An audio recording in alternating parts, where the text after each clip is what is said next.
Hi, this is Michael Talka. I did my city project on Doha, Qatar. We're going to get into some of the basics of Doha. It's the capital city of Qatar, which is located in the Middle East region of the world. It's often considered the only city in Qatar. It's bordered by Saudi Arabia and the Persian Gulf, and it's not too far from Bahrain and Dubai. And the official language of Doha is Arabic. Next, we'll get into the origins of Doha. It started as a small village in the mid-1800s, and it began as a fishing and pearling-based city, located right along the Indian Ocean trade route, which was a vital aspect back then. It was a very small population, and it really didn't have much interaction with the rest of the world until the discovery of oil in the mid-1900s. Next, we'll get into the spatial structure. It has numerous different zones, each with different functions. Some of the different zones are the Pearl Qatar, which is more of a high-end luxury living establishment. The Aspire Zone, which is also known as Doha Sports City. And then there's downtown Doha, and there's a bunch more. But there's no real defined city center, which makes it a multiple nuclei model, which is definitely easy for getting around, and if you're visiting, you know where you want to go. So yeah. Next, we'll get into economic facts and issues. Its foundation is based on oil production. They produce over 800,000 barrels per day, which is quite a large number. They have the highest GDP per capita in the world at $102,100. It's the second lowest employment rate in the world at 0.3%. But some of the downsides include high and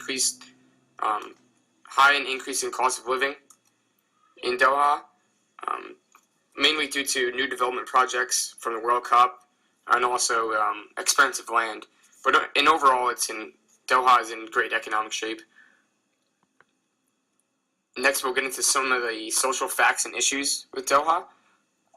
Some of the upsides include that 100% of the residents have access to clean drinking water and also sanitation facilities, which is definitely positive. It shows that there's no real overpopulation or concern with informal settlements and stuff like that. Also, it has a very low HIV and AIDS population, which definitely shows some education there. On the downside, though, there's a high obesity rate, and another big topic is unsafe conditions for migrant workers. A lot of the migrant workers are getting killed from unsafe conditions and overpopulation within their housing establishments and stuff like that, and it's resulted in hundreds of deaths, which is definitely a problem.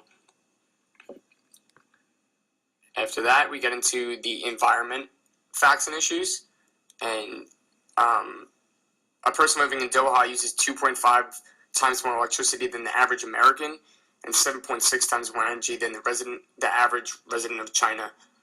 Mostly due to its hot climate, they're always using energy, air conditioning, stuff like that.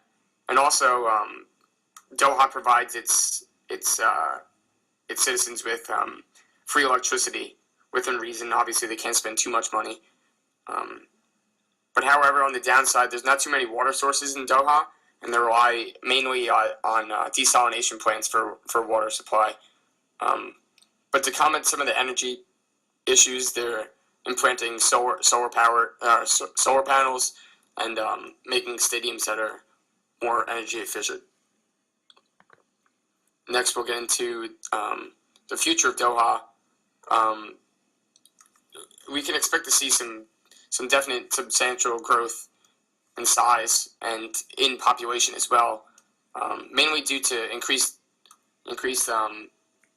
visiting and tourism and stuff like that. Also, many of the development projects, because one of the big things that is set to occur in Doha is the World Cup in 2022, which is definitely going to increase the desire to expand and stuff like that. But overall, the city project was a great project, and Doha is definitely one of the greatest cities I've ever looked into, and I definitely would like to visit sometime. I hope you enjoyed my city project. Thank you.